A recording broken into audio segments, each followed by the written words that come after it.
जय श्री राम। सभी राम भक्तों का हार्दिक अभिनंदन है। आज हम गोस्वामी श्री तुलसीदास महाराज द्वारा रचित श्री रामचरितमानस का हिंदी में पाठ प्रारंभ करेंगे। ओम श्री गणेशाय नमः। प्रथम सोपान बालकांड में तुलसीदास जी महाराज लिखते हैं, अक्षरों, अर्थ समूहों, रसों, छंदों और मंगलों की करने वाली सरस्वती जी और गणेश जी की मैं वंदना करता हूँ। श्रद्धा और विश्वास के स्वरूप श्री पार्वती जी और श्री शंकर जी की मैं वंदना करता हूँ, जिनके बिना सिद्ध जन अपने अंतःकरण में स्थित ईश्वर को नहीं देख सकते। ज्ञानमय नित्य शंकर रूपी गुरु की मैं वंदना करता हूँ, जिनके आश्रित होने से ही टेढ़ा चंद्रमा भी सर्वत्र वंदित होता है। श्री सीताराम जी के गुण समूह रूपी पवित्र वन में विहार करने वाले विशुद्ध ज्ञान संपन्न कवीश्वर श्री वाल्मीकि जी और कपीश्वर श्री हनुमान जी की मैं वंदना करता हूँ। उत्पत्ति, स्थिति और संहार करने वाली, क्लेशों की हरने वाली तथा संपूर्ण कल्याणों की करने वाली श्री रामचंद्र की प्रियतमा श्री सीता जी को मैं नमस्कार करता हूँ, जिनकी माया के वशीभूत संपूर्ण विश्व ब्रह्मादि देवता और असुर हैं, जिनकी सत्ता से रस्सी में सर्प के भ्रम की भांति यह सारा दृश्य जगत सत्य ही प्रतीत होता है और जिनके केवल चरण ही भव सागर से तरने की इच्छा वालों के लिए एकमात्र नौका है। उन समस्त कारणों से पर सब कारणों के कारण और श्रेष्ठ राम कहलाने वाले भगवान हरि की मैं वंदना करता हूँ। अनेक पुराण, वेद और शास्त्र से सम्मत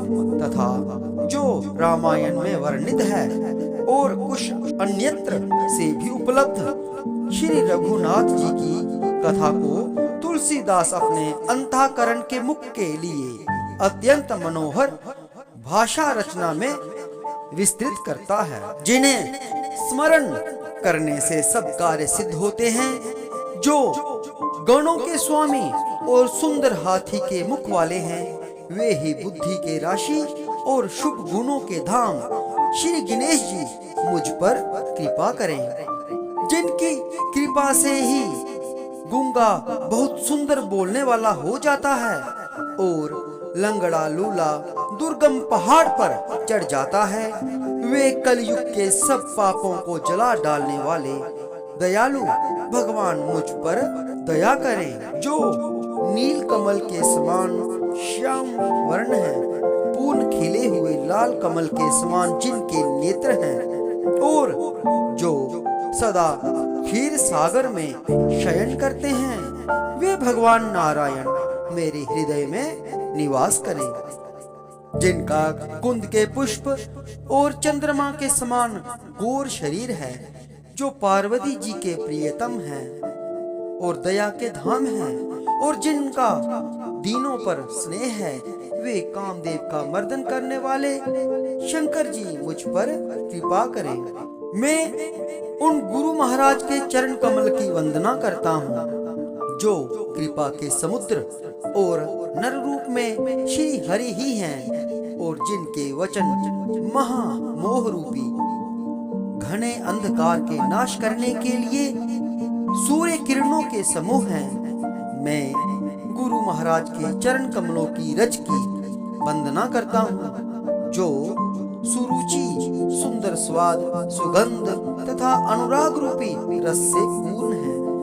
वह अमर मूल संजीवनी जड़ी का सुंदर चूर्ण है, जो संपूर्ण भव रोगों के परिवार को नाश करने वाला है। वह रज सुकृति पुण्यवान पुरुष रूपी शिव जी के शरीर पर सुशोभित निर्मल विभूति है और सुंदर कल्याण और आनंद की जननी है। भक्त के मन रूपी सुंदर दर्पण के मेल को दूर करने वाली और तिलक करने से गुण गुणों के समूह को वश में करने वाली है। श्री गुरु महाराज के चरण नखों की ज्योति मणियों के प्रकाश के समान है, जिसके स्मरण करते ही हृदय में दिव्य दृष्टि उत्पन्न हो जाती है। वह प्रकाश अज्ञान रूपी अंधकार का नाश करने वाला है। वह जिसके हृदय में आ जाता है उसके बड़े भाग्य हैं। उसके हृदय में आते ही हृदय के निर्मल नेत्र खुल जाते हैं और संसार रूपी रात्रि के दोष दुख मिट जाते हैं। एवं श्री रामचरित्र रूपी मणि और माणिक्य गुप्त और प्रकट जहाँ जो जिस स्थान में है सब दिखाई पड़ने लगते हैं। जैसे सिद्धाजन को नेत्रों में लगाकर साधक सिद्ध और सुजान पर्वतों, वनों और पृथ्वी के अंदर कौतुक से ही बहुत सी खाने देखते हैं। श्री गुरु महाराज के चरणों की रज कोमल और नयनामृत अंजन है, जो नेत्रों के दोषों का नाश करने वाला है। उस अंजन से विवेक रूपी नेत्रों को निर्मल करके मैं संसार रूपी बंधन से छुड़ाने वाले श्री रामचरित्र का वर्णन करता हूँ। पहले पृथ्वी के देवता ब्राह्मणों के चरणों की वंदना करता हूँ, जो अज्ञान से उत्पन्न सब संदेहों को हरने वाले हैं। फिर सब गुणों की खान संत समाज को मैं प्रेम सहित सुंदर वाणी से प्रणाम करता हूँ। संतों का चरित्र कपास के चरित्र जीवन के समान शुभ है, जिसका फल नीरस विशद और गुणमय होता है। कपास की डोडी नीरस होती है, संत चरित्र में भी विषयाशक्ति नहीं, इससे वह भी नीरस है। कपास उज्जवल होता है, संत का हृदय भी अज्ञान और पाप रूपी अंधकार से रहित होता है, इसलिए वह विशद है और कपास में गुण होते हैं। इसी प्रकार संत का चरित्र भी सद्गुणों का भंडार होता है, इसलिए वह गुणमय है। जैसे कपास का धागा सुई के किए हुए छेदों को अपना तन देकर ढक देता है, अथवा कपास जैसे लोड़े जाने, काते जाने और बुने जाने का कष्ट सहकर भी वस्त्र के रूप में परिणत होकर दूसरों के गोपनीय स्थानों को ढकता है, उसी प्रकार संत स्वयं दुख सहकर दूसरों के छिद्रों को ढकता है, जिसके कारण उसने जगत में वंदनीय यश प्राप्त किया है। संतों का समाज आनंद और कल्याणमय है, जो जगत में चलता फिरता प्रयाग है, जहाँ राम भक्ति रूपी गंगा जी की धारा है और ब्रह्म विचार का प्रचार सरस्वती जी हैं। विधि और निषेध रूपी कर्मों की कथा कलयुग के पापों को हरने वाली सूर्य तनया यमुना जी हैं और भगवान विष्णु और शंकर जी की कथाएं त्रिवेणी रूप से सुशोभित हैं, जो सुनते ही सब आनंद और कल्याणों की देने वाली है। उस संत समाज रूपी प्रयाग में अपने धर्म में जो अटल विश्वास है वह अक्षय वट है और शुभ कर्म ही उस तीर्थराज का समाज परिकर है।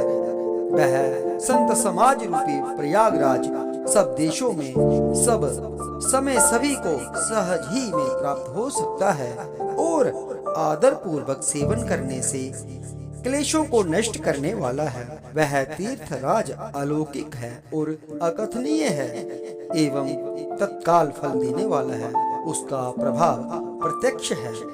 जो मनुष्य इस संत समाज रूपी तीर्थराज का प्रभाव प्रसन्न मन से सुनते हैं और समझते हैं और फिर अत्यंत प्रेम पूर्वक इसमें गोते लगाते हैं, वे इस शरीर के रहते ही धर्म, अर्थ, काम, मोक्ष चारों फल पा जाते हैं। इस तीर्थराज में स्नान का फल तत्काल ऐसा देखने में आता है कि कोए कोयल बन जाते हैं और बगुले हंस। यह सुनकर कोई आश्चर्य न करे, क्योंकि सत्संग की महिमा छिपी नहीं है। वाल्मीकि जी, नारद जी और अगस्त्य जी ने अपने अपने मुखों से अपनी होनी जीवन का वृतांत कही है। जल में रहने वाले, जमीन पर चलने वाले और आकाश में विचरने वाले नाना प्रकार के जड़ चेतन जितने जीव इस जगत में हैं, उनमें से जिसने जिस समय जहाँ कहीं भी जिस किसी यतन से बुद्धि, कीर्ति, सद्गति, विभूति, ऐश्वर्य और भलाई पाई है, सो सब सत्संग का ही प्रभाव समझना चाहिए। वेदों में और लोक में इनकी प्राप्ति का दूसरा कोई उपाय नहीं है। सत्संग के बिना विवेक नहीं होता और श्री राम जी की कृपा के बिना वह सत्संग सहज में मिलता नहीं। सत्संगति आनंद और कल्याण की जड़ है। सत्संग की सिद्धि प्राप्ति ही फल है और सब साधन तो फूल हैं। दुष्ट भी सत्संगति पाकर सुधर जाते हैं। जैसे पारस के स्पर्श से लोहा सुहावना हो जाता है, सुंदर सोना बन जाता है, किंतु देव योग से यदि कभी सज्जन कुसंगति में पड़ जाते हैं तो वे वहां भी सांप की मणि के समान अपने गुणों का ही अनुसरण करते हैं। अर्थात जिस प्रकार सांप का संसर्ग पाकर भी मणि उसके विष को ग्रहण नहीं करती तथा अपने सहज गुण प्रकाश को नहीं छोड़ती, उसी प्रकार साधु पुरुष दुष्टों के संग में रहकर भी दूसरों को प्रकाश ही देते हैं। दुष्टों का उन पर कोई प्रभाव नहीं पड़ता। ब्रह्मा, विष्णु, शिव, कवि और पंडितों की वाणी भी संत महिमा का वर्णन करने में सकुचाती है। वह मुझसे किस प्रकार नहीं कही जाती। जैसे साग तरकारी बेचने वाले से मणियों के गुण समूह नहीं कहे जा सकते। मैं संतों को प्रणाम करता हूँ जिनके चित्त में समता है, जिनका न कोई मित्र है और न शत्रु। जैसे अंजलि में रखे हुए सुंदर फूल, जिस हाथ ने फूलों को तोड़ा और जिसने उनको रखा, उन दोनों ही हाथों को समान रूप से सुगंधित करते हैं। वैसे ही संत शत्रु और मित्र दोनों का ही समान रूप से कल्याण करते हैं। संत सरल हृदय और जगत के हितकारी होते हैं। उनके ऐसे स्वभाव और स्नेह को जानकर मैं विनय करता हूँ। मेरी इस बाल विनय को सुनकर कृपा करके श्री राम के चरणों में मुझे प्रीति दे। अब मैं सच्चे भाव से दुष्टों को प्रणाम करता हूँ, जो बिना ही प्रयोजन अपना हित करने वाले के भी प्रतिकूल आचरण करते हैं।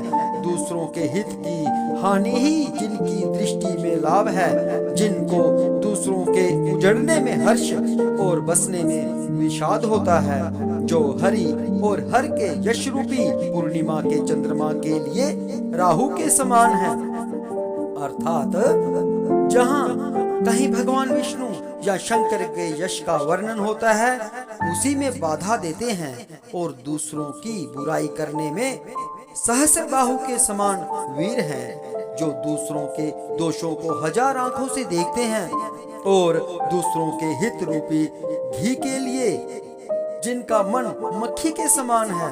अर्थात जिस प्रकार मक्खी घी में गिरकर उसे खराब कर देती है और स्वयं भी मर जाती है, उसी प्रकार दुष्ट लोग दूसरों के बने बनाए काम को अपनी हानि करके भी बिगाड़ देते हैं। जो तेज दूसरों को जलाने वाले ताप में अग्नि और क्रोध में यमराज के समान है, पाप और अवगुण रूपी धन में कुबेर के समान धनी है, जिनकी बढ़ती सभी के हित का नाश करने के लिए केतु उच्छल तारे के समान है, और जिनके कुंभकर्ण की तरह सोते रहने में ही भलाई है।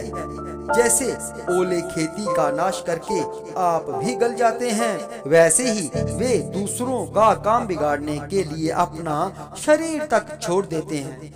मैं दुष्टों को हजार मुख वाले शेष जी के समान समझकर प्रणाम करता हूँ, जो पराये दोषों का हजार मुखों से बड़े रोष के साथ वर्णन करते हैं। पुनः उनको राजा पृथु, जिन्होंने भगवान का यश सुनने के लिए 10,000 कान मांगे थे, के समान जानकर प्रणाम करता हूँ, जो 10,000 कानों से दूसरों के पापों को सुनते हैं। फिर इंद्र के समान मानकर उनकी विनय करता हूँ, जिनको सुरा मदिरा नीकी और हितकारी मालूम देती है।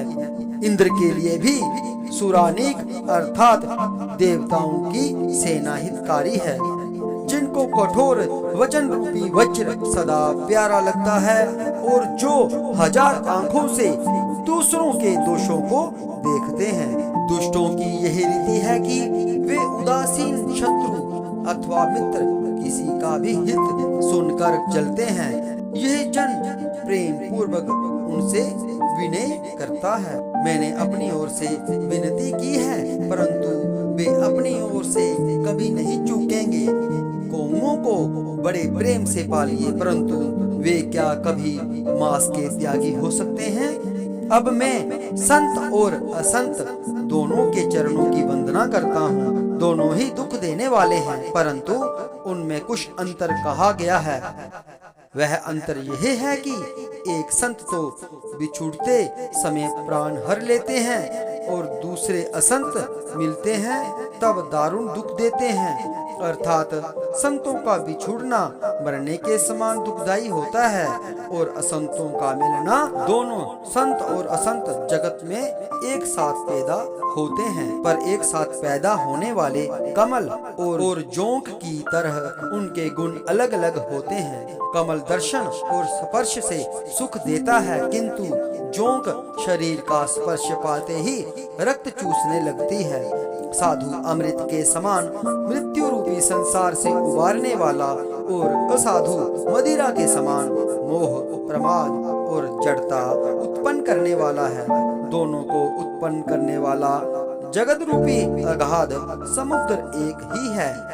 शास्त्रों में समुद्र मंथन से ही अमृत और मदिरा दोनों की उत्पत्ति बताई गई है। भले और बुरे अपनी अपनी करनी के अनुसार सुंदर यश और अपयश की संपत्ति पाते हैं। अमृत चंद्रमा, गंगा जी और साधु एवं विष अग्नि कलयुग के पापों की नदी अर्थात कर्मनाशा और हिंसा करने वाला व्याध, उनके गुण अवगुण सब कोई जानते हैं, किंतु जिसे जो भाता है उसे वही अच्छा लगता है। भला भलाई ही ग्रहण करता है और नीच नीचता को ही ग्रहण किए रहता है।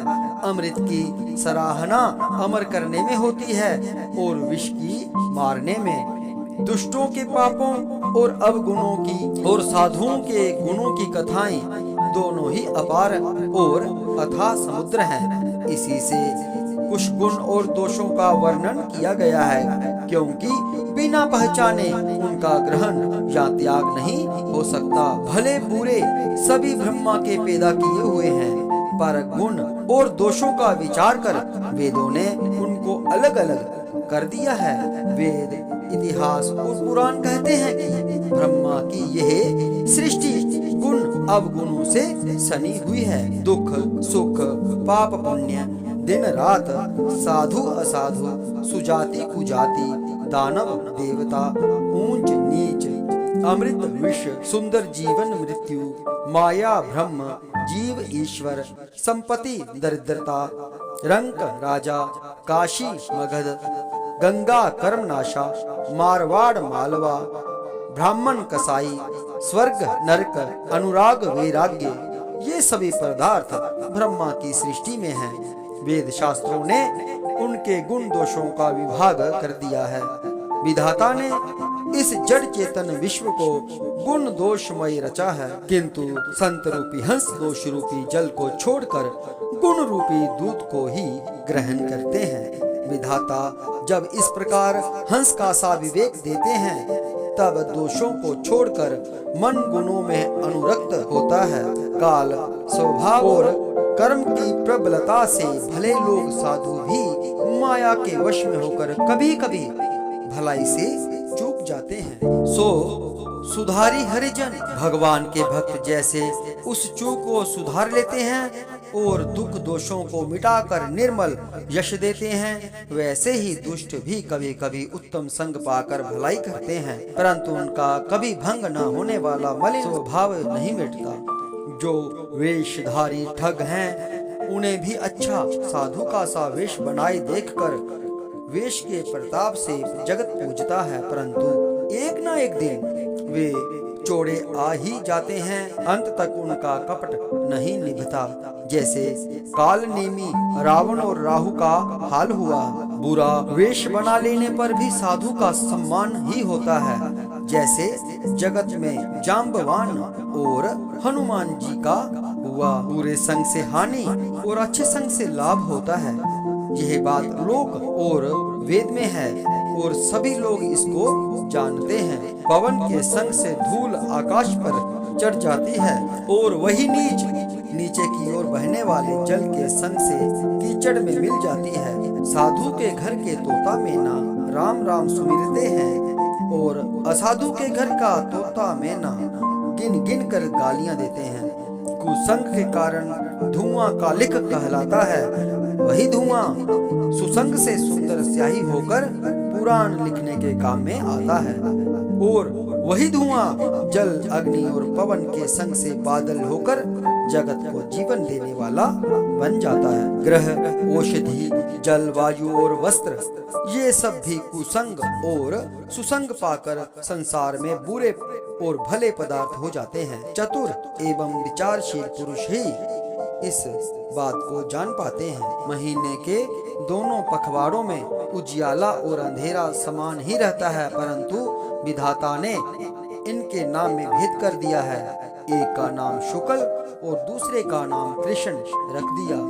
एक को चंद्रमा का बढ़ाने वाला और दूसरे को उसका घटाने वाला समझकर जगत ने एक को सुयश और दूसरे को अपयश दे दिया।